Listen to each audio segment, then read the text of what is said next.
Welcome to the Deep Dive, the show that cuts through the noise and gets you straight to the insights that truly matter. Glad to be here. Today, we're diving into a question that, well, it puzzles many. How does a colossal company, one that first opened its doors over 170 years ago, not just endure, but radically reinvent itself? Yeah, and stay at the absolute vanguard of global industry. It's a huge challenge. It really is.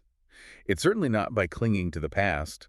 While many industrial giants falter, or maybe fade, trying to adapt to new eras, we're dissecting a captivating case study of profound strategic reinvention.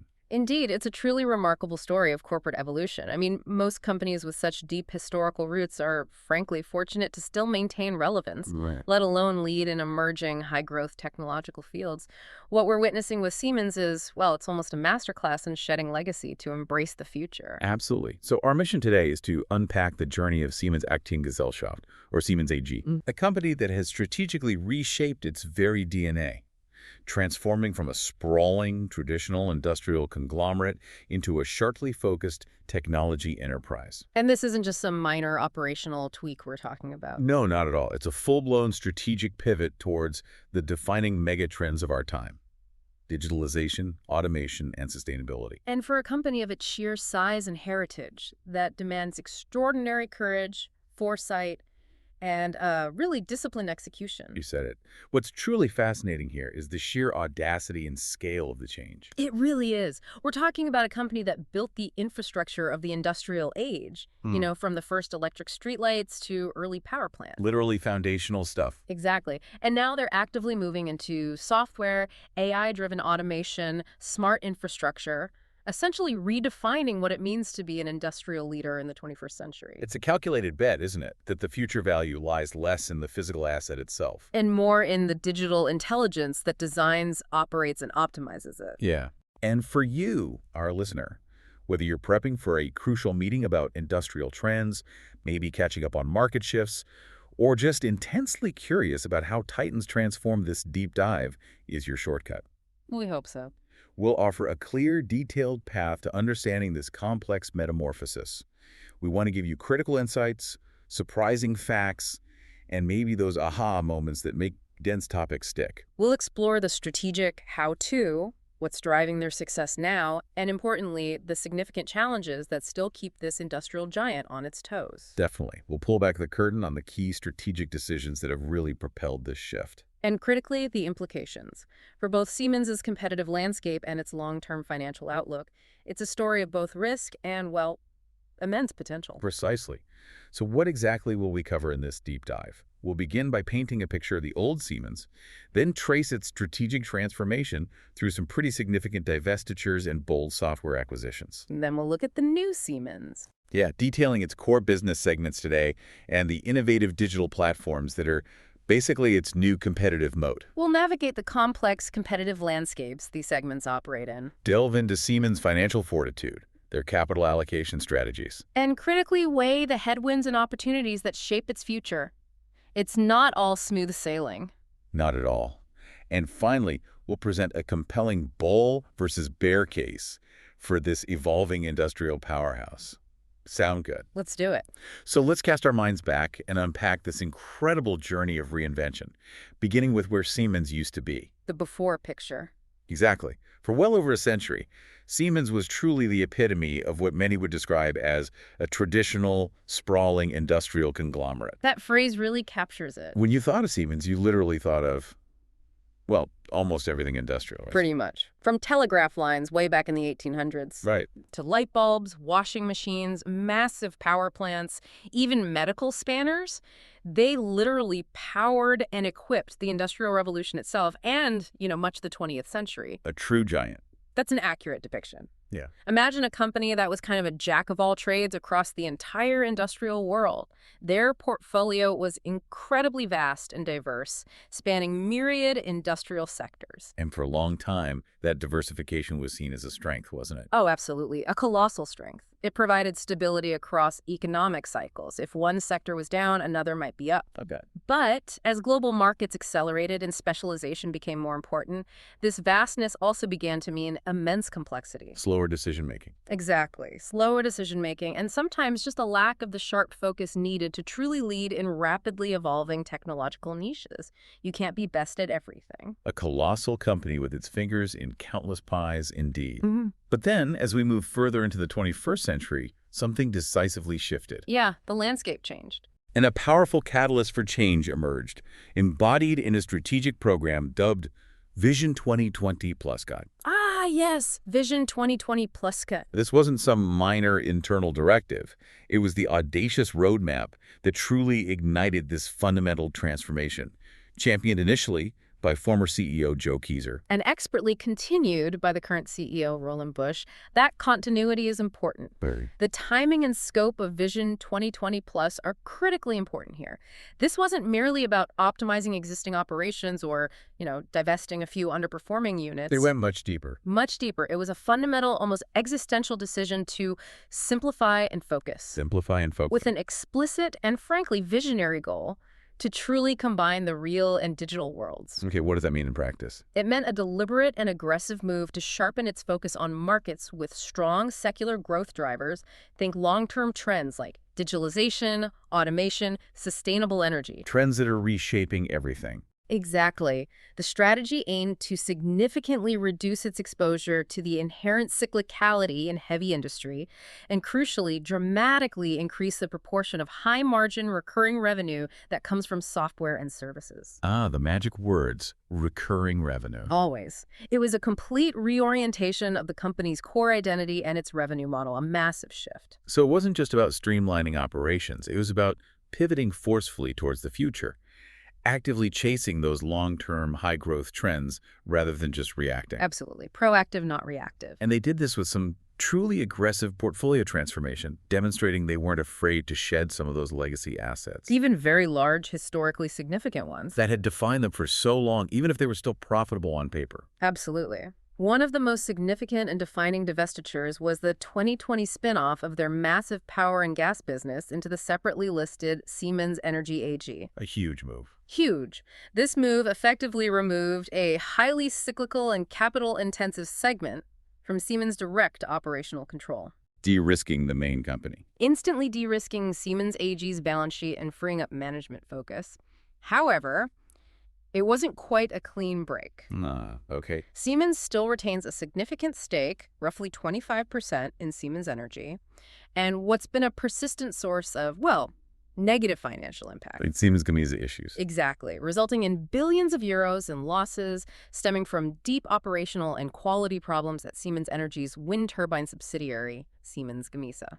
Billions. Wow. For example, back in the third quarter of fiscal 2022, this led to a substantial $2.7 billion non-cash impairment charge right on Siemens AG's income statement. Ouch. So the ties are still there financially. They illustrate the lingering financial ties and the volatility that comes with them. Okay, so that's a significant complication. But the spin-off still cleared the deck significantly overall. Oh, undoubtedly. Strategically, it was a necessary step. And more recently, they also completed the fiscal 2024 sale of their large drives and motors business, Innomotics, for about $3.5 billion. Right, Innomotics. This was described as another major step in exiting more traditional asset-heavy hardware businesses. Again, profitable, but didn't quite align with the new, higher-growth, software-centric vision. They're truly signaling a departure from the purely physical, aren't they? Embracing the intellectual capital. Precisely. And in parallel with these major divestitures, they've been making very strategic, multi-billion-dollar software acquisitions, fully embracing the digital future. Like Brightly Software. Take Brightly Software in 2022, for example. A significant bolt-on acquisition for their smart infrastructure segment, about $1.5 billion. And its purpose. Specifically designed to enhance digital capabilities in asset and maintenance management for buildings, for real estate portfolios, directly supporting that explicit goal of increasing high-margin software and recurring service revenue within a growth segment. Okay, that's a smart, targeted acquisition. Makes sense. But then, in 2024, they really turned heads and doubled down. Oh, yeah. With some truly transformative software acquisitions. We're talking about massive capital deployment. Huge sums. Around $10 billion for Altair Engineering, a leader in simulation and high-performance computing software. $5 billion.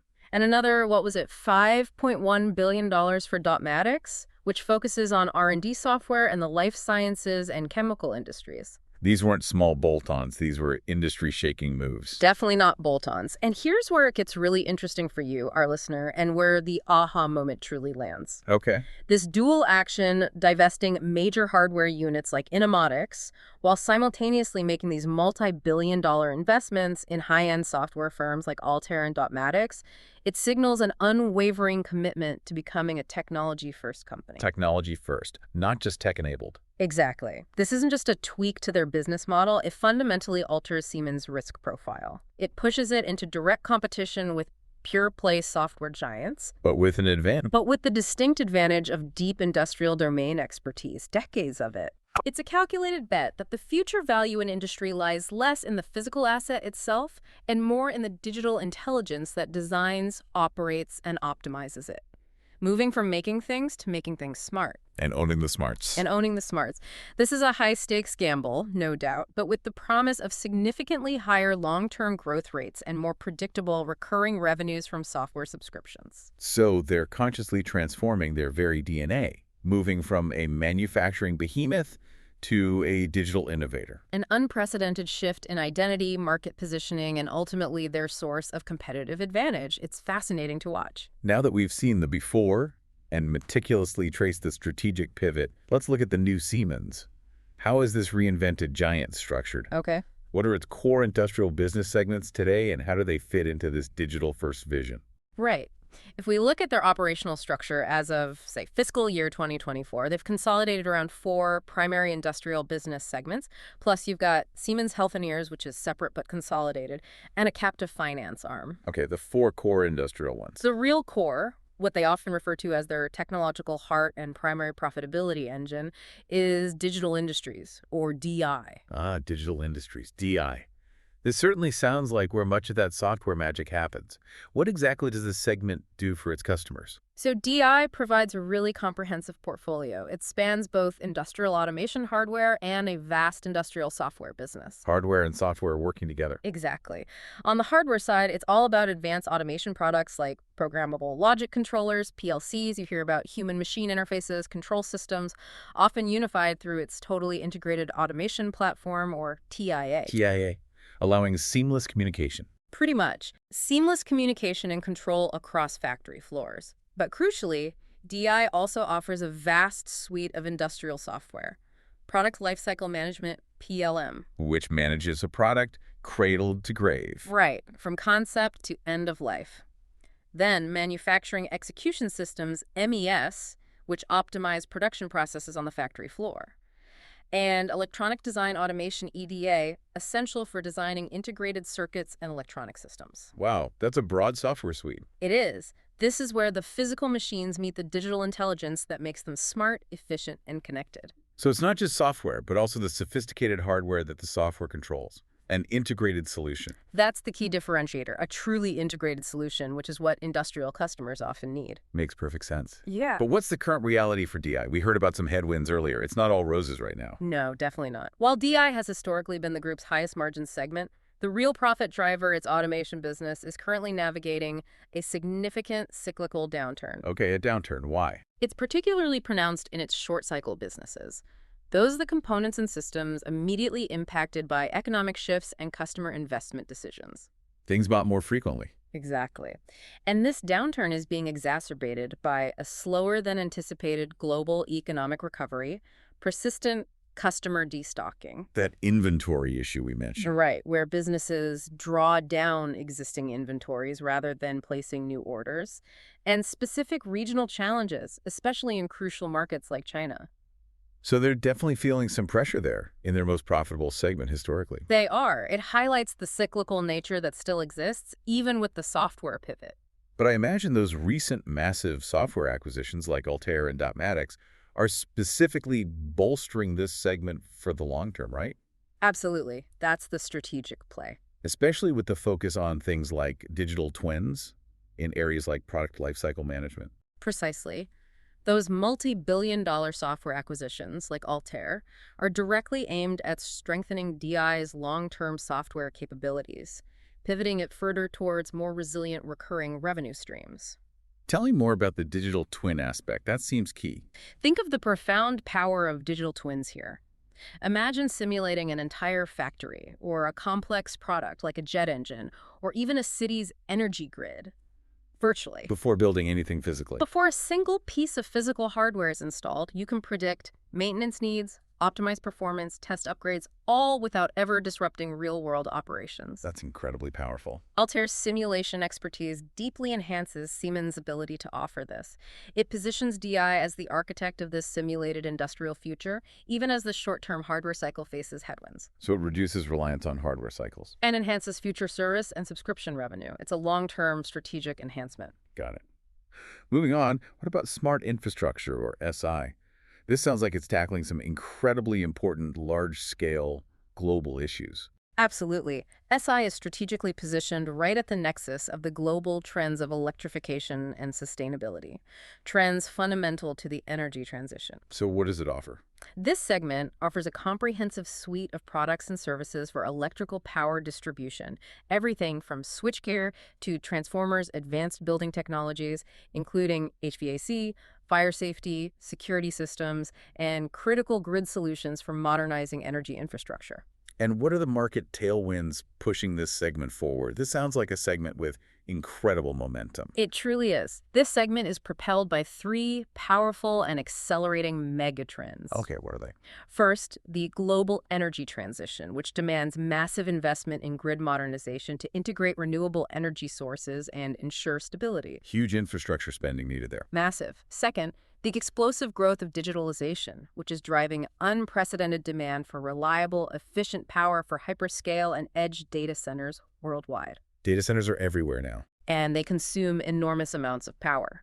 Third, the continuous regulatory and societal push for energy efficiency and decarbonization in commercial and industrial buildings. And making buildings smarter and greener. Exactly. Siemens is at the forefront of providing solutions across all three areas, from smart energy management systems to intelligent building controls that dramatically cut energy consumption. So the result for the segment. As a result, this segment has shown remarkable strength and resilience, successfully capitalizing on massive high-quality order backlogs. It's been a real bright spot. That sounds like a segment perfectly built for the challenges and opportunities of the future. And then we have mobility. What's its distinct role and contribution to the new Siemens portfolio? Mobility is a leading global provider of comprehensive solutions for rail transportation. Trains, basically. Well, yes, but much more. It includes everything from cutting-edge rolling stock like their iconic Valero high-speed trains and commuter rail, to sophisticated rail automation, signaling systems that ensure safety and efficiency, electrification infrastructure, and importantly, long-term maintenance services. The services aspect again. Always important for recurring revenue, it's a core segment that provides a crucial foundation of stability to the group's overall financial performance. And what are its key characteristics that give it this stable nature? Why is it less cyclical? It's characterized by long project cycles, often spanning many years. These aren't quick purchases. Big infrastructure projects. Exactly. And a significant reliance on public sector investment, which tends to be more resilient to short-term economic fluctuations compared to private capital expenditure. Government budgets are often planned years ahead. Precisely. Its performance is underpinned by a vast, multi-year order backlog, providing exceptional revenue visibility and predictability for years to come. So you know what revenue is coming in. To a large extent, yes. In essence, mobility acts as a steady anchor for the broader group, smoothing out some of the cyclicality seen elsewhere, like in DI's automation business. Okay, and just to quickly round out the picture, Siemens also has Siemens Healthineers. Right, which is a separately listed company, but Siemens AG retains majority ownership, about 75%. And its financial results are consolidated. Yes, they're consolidated into the group results. Its focus on medical technology, diagnostics, advanced imaging, another high-growth technology-driven area, though managed somewhat independently. And finally, Siemens Financial Services, SFS. SFS acts as the captive finance arm. Essentially, it supports the industrial businesses by providing tailored financing solutions for customer projects. Helping customers afford the big-ticket items. Exactly. It facilitates sales and helps secure orders, especially for large infrastructure projects in SI or mobility. Makes sense. Correct. But if we connect this all back to the bigger picture, the truly game-changing strategic differentiator for Siemens, what aims to be its new and most powerful competitive moat, is Siemens Accelerator. Ah, accelerator. Here's where the vision truly converges, it sounds like. Tell me more. What is it, beyond just a catchy name? Siemens Accelerator, launched back in June 2022, is described as an open digital business platform. Open. That word seems key. It is a crucial distinction. It's designed to be a comprehensive ecosystem. It combines Siemens' own robust hardware and software offerings with a curated portfolio of innovative solutions from certified third-party partners. So not just Siemens' own stuff. No, that's the open part. It integrates partner solutions, too. This isn't just a product. It's an ambitious architectural blueprint for industrial digitalization. An open platform that's incredibly significant for a company with such a long-standing history of, let's say, more proprietary systems. But why this platform? What's its core purpose? What problem does it solve? Its core purpose is to break down the historical silos between operational technology, OT, and information technology, IT. OT and IT. The factory floor and the back office, basically. Right. Essentially, yes. This is the industrial sector's most persistent paradox. Disparate machines, sensors, control systems, that's the OT, often don't speak the same language as the enterprise resource planning systems, cloud computing, and analytics platforms, the IT. A major integration headache for companies. A huge one. Accelerator aims to bridge this gap, making digital transformation far easier, faster, and more scalable for customers. Give me an example. Imagine a factory floor where machines from different vendors, maybe designed decades apart, can seamlessly share data with cloud analytics platforms and design software, all through a unified framework. That's what Accelerator enables. It provides the connective tissue. And what's the broader long-term impact of this platform strategy for Siemens? This seems like a play for enduring market leadership. This platform strategy is absolutely fundamental to creating deep synergies between Siemens' diverse segments. Connecting the dots internally. Exactly. Connecting, for example, energy management software from smart infrastructure with product design software from digital industries, all under one digital roof. It aims to create a new, more powerful competitive moat based on data analytics and software integration. A moat built on software and data, not just hardware. Precisely. Extending its influence far beyond its own hardware to include third-party applications and services. By offering this unified language and ecosystem for industrial operations, Accelerator is designed to generate highly valuable recurring revenue streams through subscriptions and services. Locking customers in. Well, creating strong ties, yes. Locking customers into a comprehensive digital framework that would be incredibly difficult and costly for competitors to replicate. So for you, our listener, this is where the company's vision truly converges. Accelerator isn't merely a product or a service. It's an ecosystem. Designed to become the fundamental operating system for industrial enterprises. If successful, it could redefine competitive advantage, creating switching costs so immense they'd be hard for any competitor to overcome. It's a very clever and very ambitious long-term play. All right, so we got a clear, detailed picture of the new Siemens and its ambitious strategic direction. But no company, especially one operating at this scale, exists in a vacuum. Definitely not. Let's delve into the competitive landscapes and market dynamics for each of these key segments, starting with industrial automation and digitalization, DI. This is a colossal and highly strategic market, correct? It is indeed one of the foundational pillars of modern industry. The global industrial automation market was valued at over $205 billion back in 2022-2023. Wow, and growing. Oh, yes. It's projected to grow at a robust compound annual growth rate, CAGR, of approximately 9.5% to 9.8% through the end of the decade. That's strong, steady growth. What's fueling it? It's heavily fueled by the accelerating adoption of Industry 4.0 trends. Things like advanced robotics, artificial intelligence, the industrial Internet of Things, predictive maintenance solutions, spreading across manufacturing and process industries. Making factories smarter and more automated. Essentially, yes. Wow, that's significant growth potential. But we also heard that DI is currently navigating a downturn.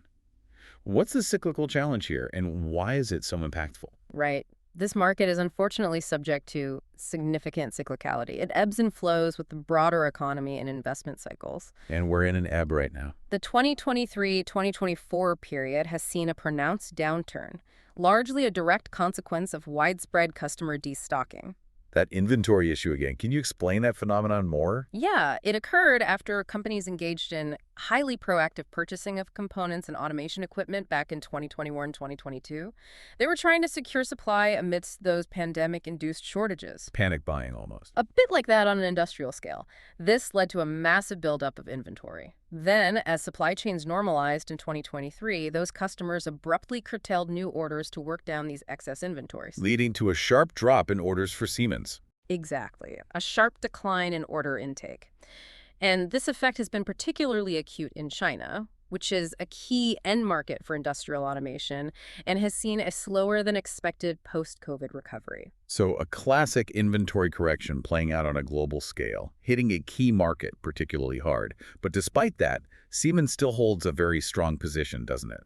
What's its enduring edge? Absolutely. Siemens is widely recognized as the global market leader in industrial automation. Some industry reports estimate its market share at over 10%, which is significant in a fragmented market. And what gives them that edge? Its primary competitive edge lies in its unique, deeply integrated hardware plus software portfolio, specifically its totally integrated automation platform, TIA, and the expanding Siemens Accelerator portfolio. That integration is key. It creates a powerful ecosystem that offers seamless interoperability from the shop floor to the top floor. It provides a comprehensive solution that's tough for pure-play hardware or pure-play software competitors to match. And who are these formidable competitors vying for market share with Siemens in this critical space? It must be crowded. Oh, it's a very competitive field. In hardware, you have strong players like Rockwell Automation. Big in North America. Exactly dominant there. Schneider Electric, particularly strong in process automation, energy management, and increasingly industrial software too. ABB, a global leader in robotics, industrial automation, process control. And from Asia. And formidable Japanese competitors such as Mitsubishi Electric and FANUC, especially strong in robotics and CNC controls. Okay, that's the hardware side. What about software? On the industrial software side, its main rivals are giants like Dassault Systems, a leader in 3D design software, PTC, known for its CAD and PLM solutions, and the enterprise software behemoth SAP, with its manufacturing execution systems. A crowded and intensely competitive field for sure. Lots of big names. Let's shift to smart infrastructure, SI. This segment seems to be on a completely different, much more buoyant trajectory. It certainly is. The smart infrastructure market is poised for exceptionally strong growth. How strong? Various market reports are forecasting a staggering CGR, ranging from 18% to over 23% through 2030-2032. 18 to 23% CAGR. That's incredible. It isn't just growth, it's explosive, transformational growth driven by those fundamental global shifts we talked about. Remind us of those key drivers again. What precisely are these powerful megatrends? Okay, 3 powerful megatrends converging here. First, the accelerating global energy transition. Massive investment needed in modernizing electrical grids to integrate renewables, manage distributed generation, enhance resilience. Okay, energy transition. Number 2. Second, the explosive growth of digitalization and AI, driving unprecedented demand for efficient and resilient power infrastructure for hyperscale data centers and edge computing facilities worldwide. Powering the cloud and AI. Exactly. And third, the relentless regulatory and societal push for sustainability and energy efficiency in commercial and industrial buildings, driving demand for smart building controls, advanced HVAC systems, decarbonization solutions. So Siemens is in a prime position to capitalize on these powerful macro trends. How strong is their position and execution in this booming market? Are they winning? Siemens is definitely a top-tier global player in smart infrastructure. And importantly, the company has demonstrated strong execution. They're not just maintaining their position, they're actively gaining market share in critical areas like electrical products. Like what specifically? Establishing leadership positions in key technologies such as medium voltage switchgear, microgrid solutions, grid planning software. And that acquisition of Brightly Software further solidified its standing in digital building operations and asset management, enhancing its recurring revenue profile. That's a very impressive demonstration of capitalizing on market tailwinds. And who are the main competitors they face in smart infrastructure? Still crowded. Competition here is intense and diverse. Siemens faces direct and powerful competition from Schneider Electric, which has a similarly comprehensive portfolio in energy management and automation. They go head-to-head a lot. Yeah, Schneider's a big one. Well, other key competitors include Honeywell, a global leader in building controls, fire safety, security systems, ABB, strong in electrification products and grid automation, And Johnson Controls, a major player in HVAC and integrated building systems. So another tough field, but Siemens seems to be executing well. Okay, moving on to mobility solutions. This sounds like a more stable, perhaps less volatile, but still critical long-term play for Siemens. That's a very accurate assessment. The global railway systems market is characterized by steady long-term growth. Steady, not explosive like SI. Right. Forecasts suggest a CAGR of approximately 4.9% through 2030. Good, solid growth, underpinned by fundamental structural factors. Like what? Accelerating global urbanization, which demands efficient mass transit solutions, and the imperative for decarbonization, where rail is a key sustainable transport solution compared to road or air. Makes sense. And you mentioned a faster-growing subsegment. Yes, it's worth noting that within this market, the smart transportation subsegment, think advanced digital signaling, rail automation, intelligent traffic management, that's growing at a much faster double-digit rate, aligning perfectly with Siemens' digital strategy. So steady growth overall, but the digital aspect is really accelerating within that segment. Where does Siemens stand in this market? Are they a leader? Siemens Mobility is firmly established as one of the top 3 global leaders in the rail industry, Who are the other two? alongside France's Alstom and China's CRRC. Okay, and Siemens' reputation. Siemens enjoys a premier reputation for technological excellence and reliable project execution, evidenced by its flagship Valero high-speed trains, its advanced signaling systems like ETCS, European Train Control System, and comprehensive service offerings. That reliability must be crucial for public transport projects. Absolutely. The segment's strength is also evidenced by its vast multi-year order backlog, which recently exceeded 35 billion. 35 billion euros. Yes, providing exceptional revenue visibility and predictability for many years to come. That reputation for quality and reliability must be a huge advantage in a market driven by public sector contracts and safety. And who are their primary competitors globally? You mentioned Alstom and CRRC. The primary global competitor for Siemens Mobility is Alstom, which also offers a comprehensive range of rail solutions following its acquisition of Bombardier Transportation. China's CRRC is a dominant player domestically and is increasingly an aggressive competitor globally, often leveraging competitive pricing and state backing. Any others? Other notable players include Hitachi Rail, particularly strong in signaling and rolling stock, especially after acquiring Thales' ground transportation business, and Stadler Rail, known for its regional and commuter trains. So looking across these 3 core industrial segments, DI, SI, mobility, it's abundantly clear that Siemens' core competitive advantage, its moat, has really evolved beyond simply being a hardware provider. It absolutely has. Historically, Siemens' strength was its ability to be that one-stop shop for a vast portfolio of integrated industrial hardware, power generation, factory automation, you name it. But Now, its core competitive advantage has decisively shifted to its digital layer, primarily the Siemens Accelerator platform.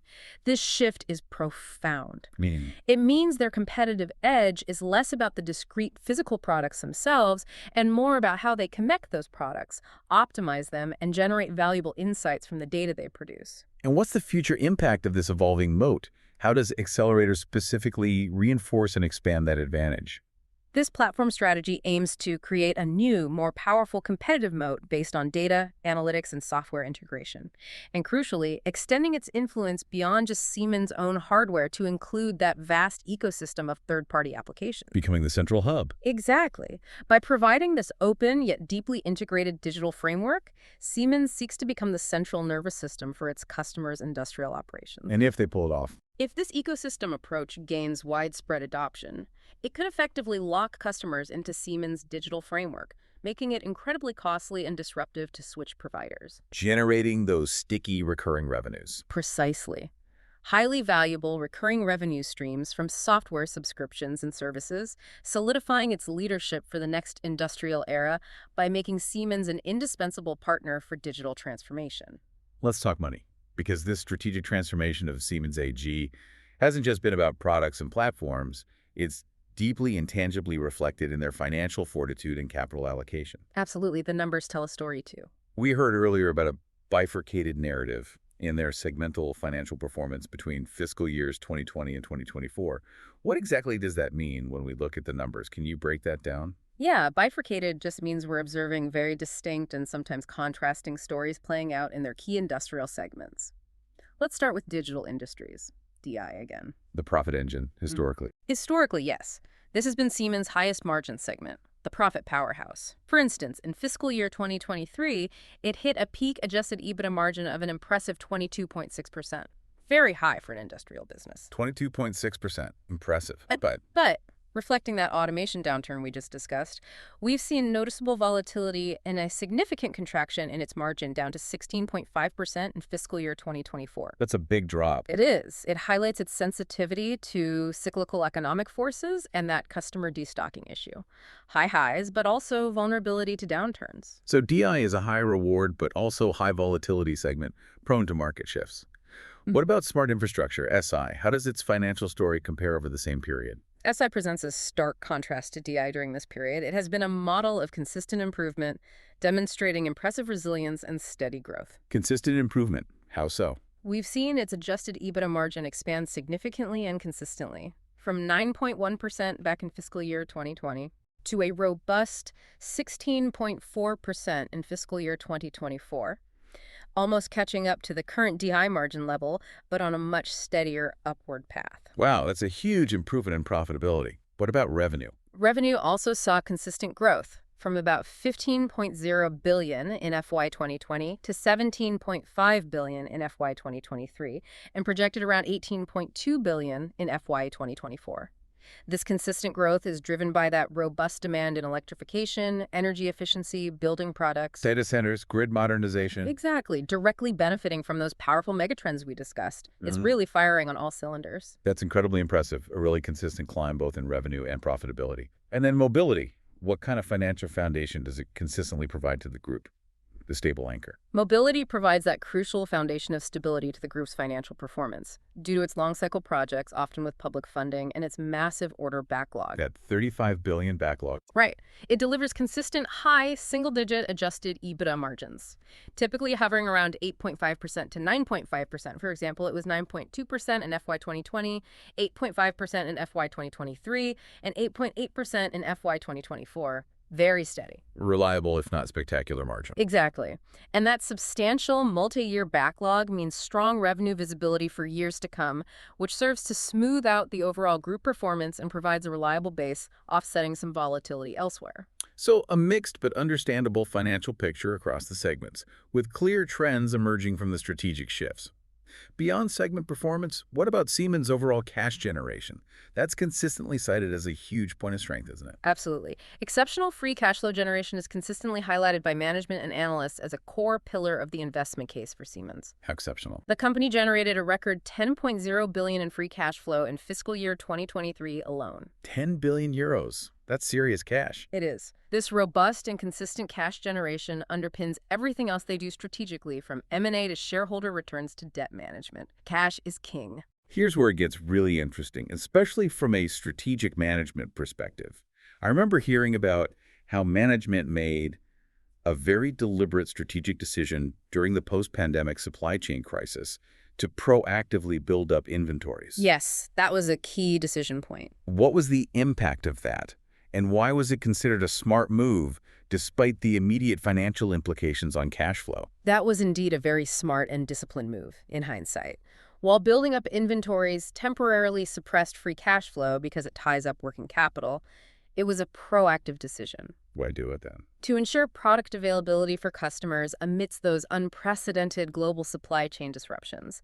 They essentially bet that being able to deliver was more important than short-term cash flow metrics. And did the bet pay off? This foresight allowed Siemens to maintain strong revenue growth, fulfill orders when others couldn't, and critically gain market share when many competitors struggled to deliver due to component shortages. So they prioritized customers and market share. They consciously prioritized long-term market position and customer satisfaction over short-term free cash flow optimization. And it paid off by strengthening customer relationships and their competitive standing. A strategic win. That truly shows strategic thinking beyond just quarterly numbers. And speaking of financial strength, their balance sheet is in pretty formidable shape too. They're not over-leveraged. No, not at all. Siemens consistently maintains a conservative capital structure and a very strong balance sheet. Their key leverage target is to keep industrial net debt to EBITDA at or below 1.5x. Which is quite low. It's a conservative level designed to ensure significant financial flexibility, even allowing for large transformative acquisitions like Altair and Dotmatics, and it provides a strong buffer against economic downturns. And it seems like external agencies, those independent arbiters of financial health like Moody's and S&P, have certainly noticed this strength. They certainly have, and this provides strong external validation of the strategy. This financial strength, coupled with the successful de-risking of the business through portfolio transformation, received strong external validation in 2023 and early 2024. What happened? Both Moody's and S&P Global Ratings upgraded Siemens' long-term credit rating to A3 and AA, respectively. Those are very high ratings. And why did they cite the upgrades? The rating agencies explicitly cited the successful portfolio transformation towards higher-margin, technology-driven businesses with more stable and recurring revenues. It signals a significantly improved perception of Siemens' creditworthiness and financial resilience. And for the company, that means? Lower borrowing costs and enhanced access to capital markets, a tangible benefit. That's a huge vote of confidence from the rating agencies. So how does Siemens allocate this substantial financial firepower? What's their disciplined capital allocation strategy, particularly concerning shareholder returns, dividends, buybacks? They operate within a very clear capital allocation framework. First, on dividends, Siemens has a firm commitment to a progressive dividend policy. Meaning they aim to pay at least the prior year's dividend level and ideally increase it. And have they followed through? This commitment has been consistently executed. The dividend has steadily increased from 4.0 for fiscal 2021 to 4.25 for FY 2022, 4.70 for FY 2023, and they've proposed 5.0 for FY 2024. Consistent increases signals confidence. Exactly. Confidence in future earnings and cash flow to shareholders. So consistent increases for shareholders, a sign of a well-managed, mature company. Okay. And they're also active with share buybacks, which can be another powerful tool for returning capital. Yes, they actively use share repurchases as a flexible tool. It returns excess capital and helps optimize their capital structure. How active have they been? They recently completed a $3 billion buyback program in January 2024, and they've already announced a new, even larger $6 billion program to be executed over the next 5 years. 6 billion euros more in buybacks. That's substantial. It demonstrates strong confidence in future cash generation and likely a belief from management that the company's shares are attractively valued. That's a substantial multi-billion euro commitment to shareholders. And what about their M&A strategy, particularly with those big software acquisitions we discussed earlier, Altair, Dotmatics?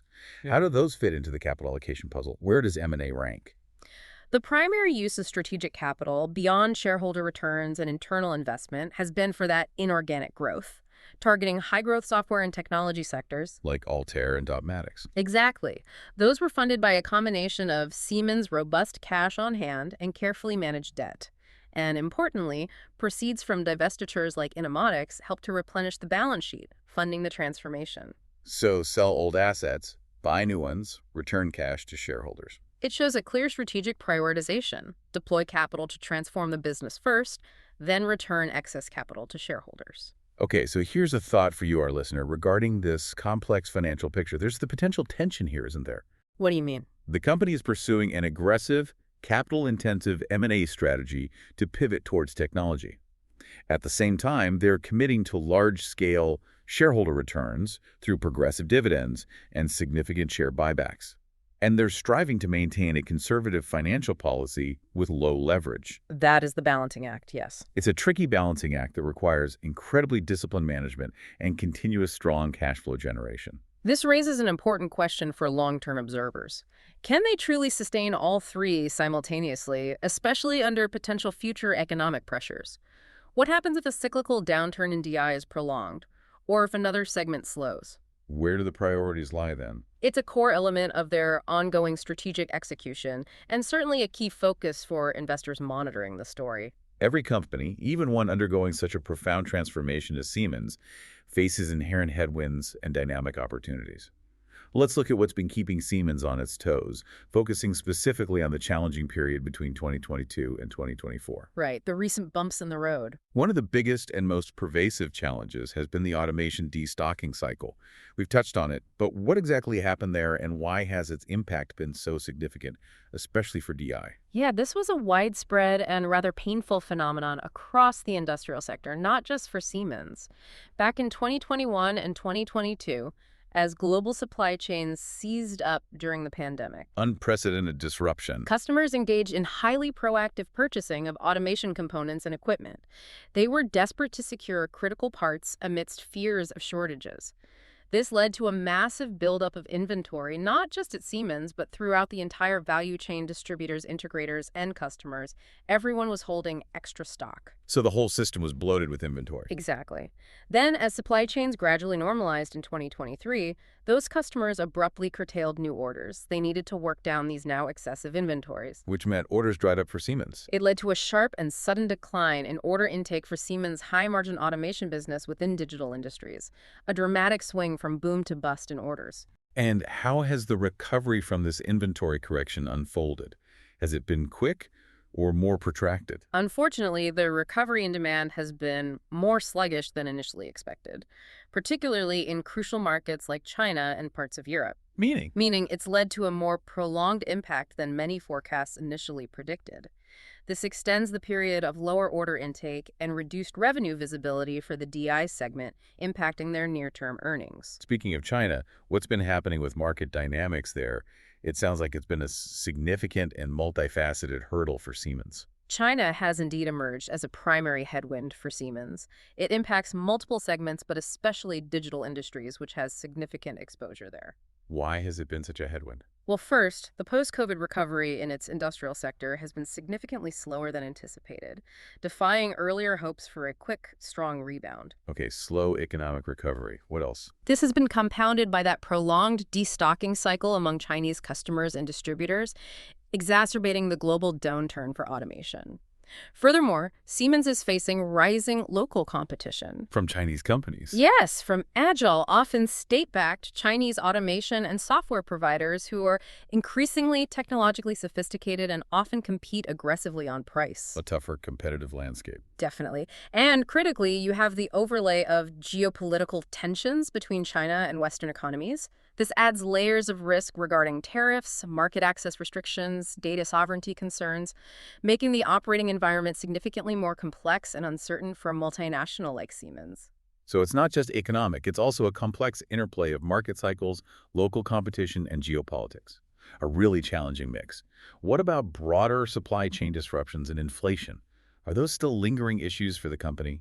While the extreme disruptions have eased somewhat from the peak crisis levels, the lingering effects of component shortages, particularly certain types of semiconductors used in industrial controls, and significant cost inflation for raw materials and labor have continued to pose challenges.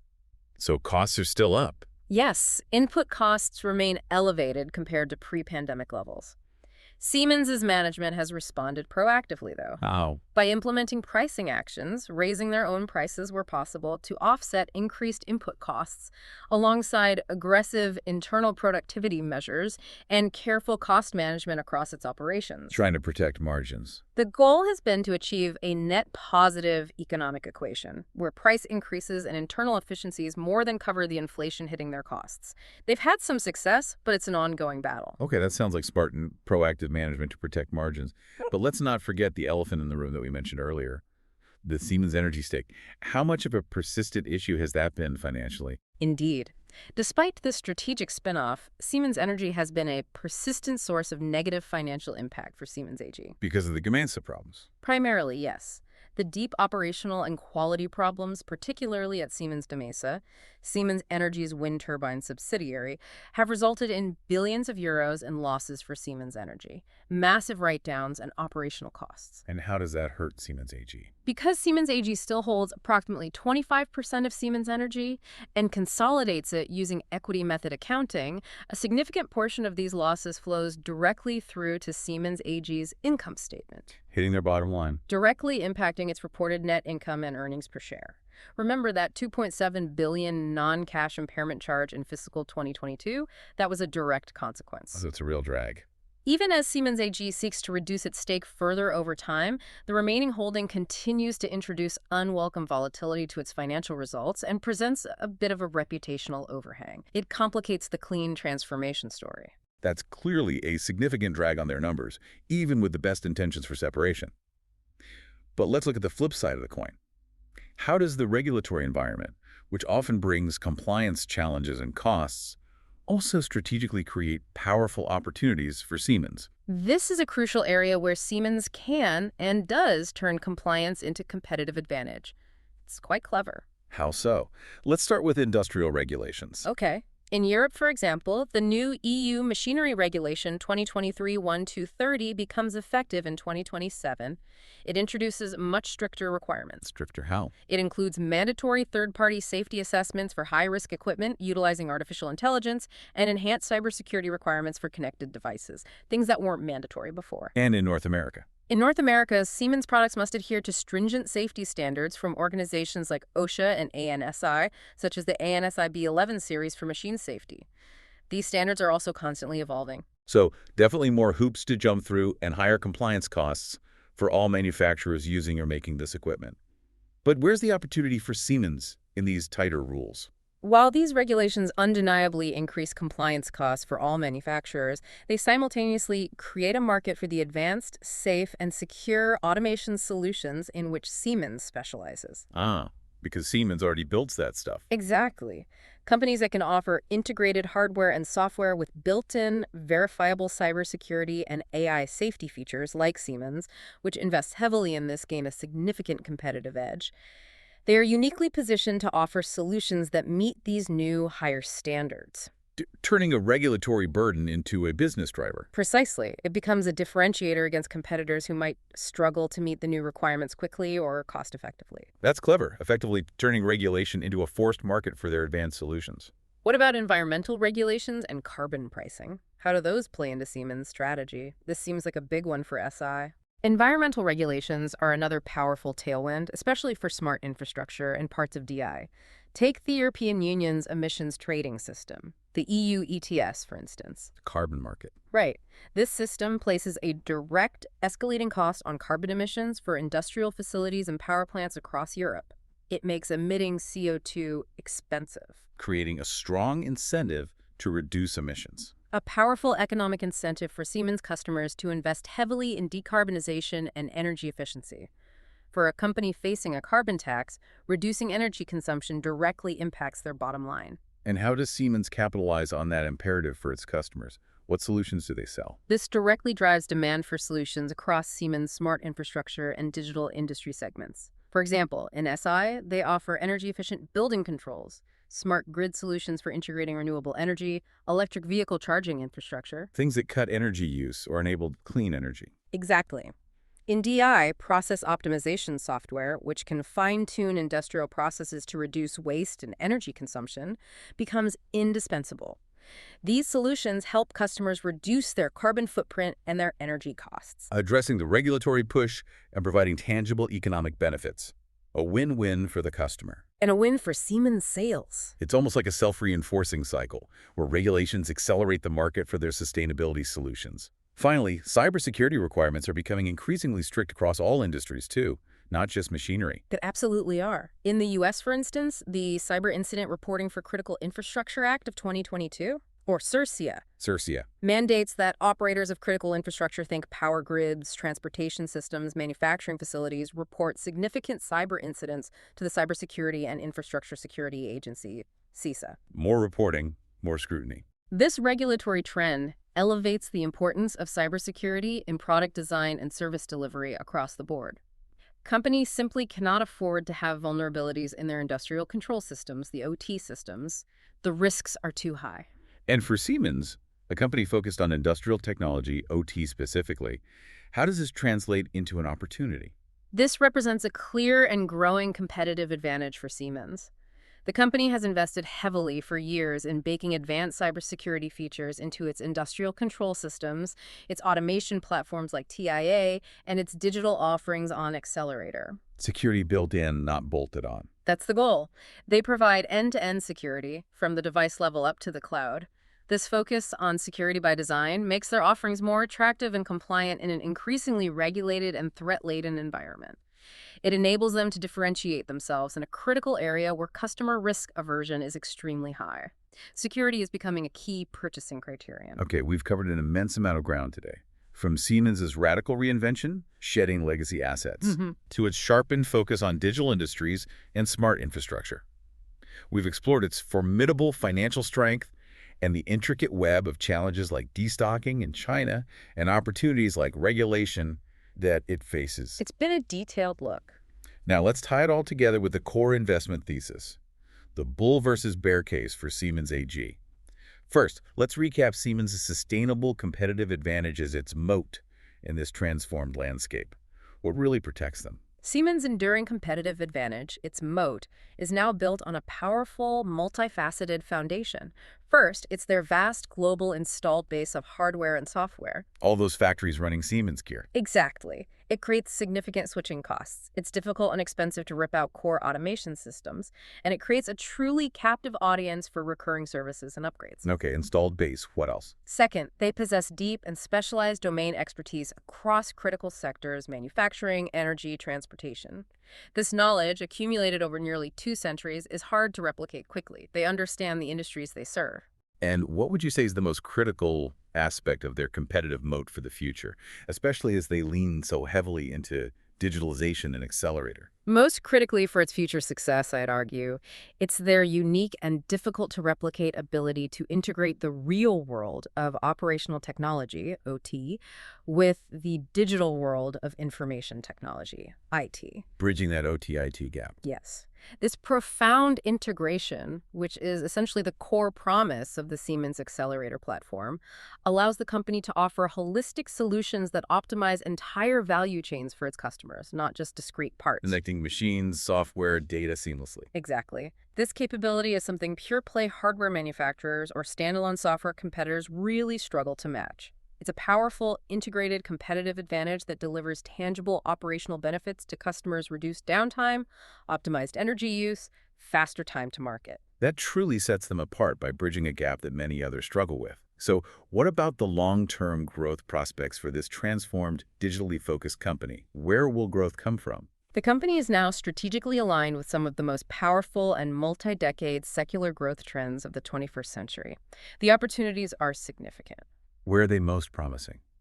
The most promising long-term growth prospects are undoubtedly in smart infrastructure. We've hit this point hard, but SI is at the epicenter of the global energy transition and the digitalization build-out. Durable, multi-decade tailwinds. Absolutely. From grid modernization, energy efficiency mandates, explosive data center growth. Then there's digital industries, specifically its expanding software business. The software pivot. The strategic pivot to a recurring revenue, SaaS-based model, software as a service, holds the potential for significant margin expansion and more predictable growth over time. Driven by? Driven by the insatiable demand for digitalization, industrial automation, and the widespread adoption of digital twins across manufacturing and other industries. And mobility provides that stable foundation, offering consistent, if not explosive, growth. Correct. Exactly. Mobility, while growing at a more steady pace, offers a crucial foundation of stable, visible growth, backed by its massive order backlog and the global imperative for sustainable transportation infrastructure. It provides a reliable revenue stream that balances some of the cyclicality elsewhere. Okay, strong growth drivers, strong moat. Now let's get to the valuation story. What does the market currently think of Siemens, financially speaking? How does its valuation compare to its closest peers? This is where it gets particularly interesting for investors. Siemens currently trades at a noticeable discount compared to its closest global peers. Like who? Companies like Schneider Electric, ABB, Rockwell Automation. When you look at valuation multiples, for example, enterprise value, last 12 months EBITDA. A common valuation metric. Right. Siemens trades at approximately 15.2x on that metric. That's notably lower than peers whose multiples range from maybe 16.5x up to even 26.5x for some. So a significant discount. The market isn't valuing it as highly as its competitors. Correct. This signals that the market views Siemens with some skepticism relative to its competitors, or at least sees higher near-term risks. So a clear discount. But What's the bear case argument for why that discount might actually be warranted? Why are some investors cautious? What are they worried about? The bear case argues that this discount is essentially warranted, that it reflects significant near-term earnings headwinds, such as the cyclical downturn in the high-margin digital industries automation business, which is significantly impacting profitability right now, ongoing economic uncertainty, and heightened competition in the crucial China market, and the persistent volatility and financial drag from Siemens' remaining stake in Siemens Energy. So the market is focused on the current problems. Exactly. The market is primarily focused on these immediate operational challenges and the potential for a prolonged recovery, pricing in that uncertainty. So the bears are saying the discount is there for a reason, reflecting current realities. But what's the bull case counter-argument? Why do some argue that this discount is actually excessive and represents a compelling investment opportunity? The bull case contends that the discount is excessive and presents a compelling investment opportunity for investors with a longer-term horizon. Why? What are they seeing that the bears aren't? This view suggests the market is overly focused on short-term cyclical issues and is undervaluing Siemens' fundamental structural improvements achieved through the transformation. Looking past the current cycle. Right. They point to the quality and resilience of its smart infrastructure and mobility segments, which are performing well, its exceptional free cash flow generation, its robust and strengthened balance sheet validated by those recent credit rating upgrades, and its consistent commitment to shareholder returns through dividends and buybacks. So the bulls believe the long-term transformation outweighs the short-term bumps. Essentially, yes. That the market is missing the bigger picture of a stronger, more focused, higher quality company emerging from this transition. And if we think about it from a sum of the parts perspective, does looking at the individual pieces help the bull case? Absolutely. A conceptual sum of the parts analysis where you try to value each segment independently based on peer multiples for similar businesses suggests that the consolidated group multiple may not fully reflect the true underlying value of its faster growing and higher margin components. Especially the software business. Particularly the rapidly expanding industrial software business embedded within digital industries. The argument is that the market may not be assigning a sufficiently high software multiple to those parts of the business that deserve it, dragging down the overall valuation. That makes a lot of sense. The whole might be greater than the sum of its currently perceived parts. So if you're a bull, what are the key catalysts that could make the market finally realize this untapped value and close that valuation gap? What needs to happen? Okay, key catalysts for value realization would include, first and foremost, clear and sustained evidence of a robust recovery in the global industrial automation market, especially in China. That would signal an end to the destocking cycle and alleviate near-term earnings pressure on DI. Okay, automation recovery. What else?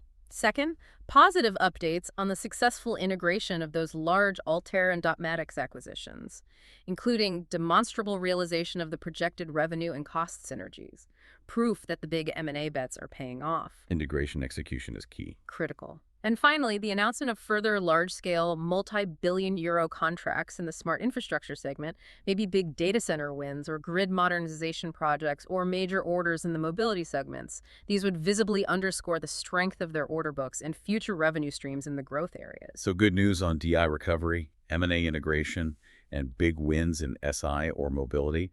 And conversely, what factors could significantly challenge or even invalidate this entire investment thesis?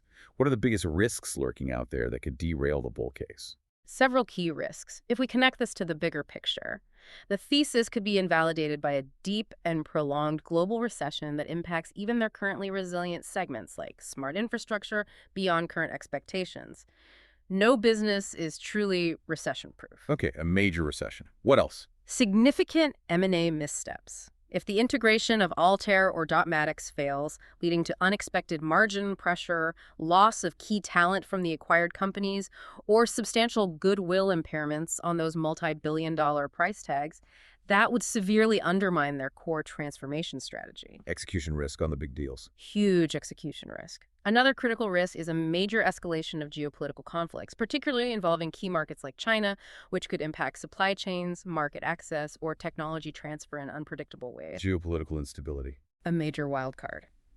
And finally, a failure to maintain a rapid pace of innovation. If Siemens falls behind technologically, losing leadership to more agile, pure-play software or hardware competitors in key areas like AI, cybersecurity, or digital twins, that would be detrimental to their long-term competitive position. They need to keep running fast. What a journey. We've truly taken a deep dive into Siemens AG's incredible strategic transformation. From its roots as a sprawling industrial conglomerate The true behemoth. to its current form as a highly focused technology powerhouse, driven by the megatrends of digitalization, automation, and sustainability. A remarkable shift. We've seen the delicate balance between current real-world challenges, particularly in areas like industrial automation and the China market, Those are definitely headwinds right now. and the immense long-term opportunities that lie ahead in smart infrastructure and advanced industrial software. It's a compelling testament to long-term vision, disciplined execution, and, frankly, the courage to make bold, transformative decisions, even amidst significant global headwinds. It really is. The shift to a platform-centric, software-driven model is such an ambitious pivot for a company with that deep industrial heritage, and its success or failure could indeed serve as a blueprint or maybe a cautionary tale for other old economy giants trying to navigate the digital age. Absolutely. And as the lines between the physical and digital worlds continue to blur at an accelerating pace, this deep dive leaves us with a truly provocative question for you, our listener. What's that? Will Siemens' unique ability to integrate operational technology with information technology exemplified so powerfully by its Siemens Accelerator platform, will that prove to be the ultimate differentiator for companies striving for leadership in the next industrial era? That OTIT integration piece is key. How might other established old economy giants look to Siemens' blueprint for their own radical reinvention? And what does all this mean for the future of innovation and industry globally? The implications are vast. Yeah, the success of this integrated platform-based model could very well redefine industrial leadership, moving beyond just manufacturing prowess to profound, intelligent, and secure digital integration across the entire value chain. It's definitely a story worth watching closely. Indeed. It's a fascinating thought to mull over long after this deep dive concludes. Thank you for joining us on this exploration of Siemens AG. Thank you. We hope you feel incredibly well-informed and ready to tackle whatever strategic conversations come your way. We'll catch you next time on The Deep Dive.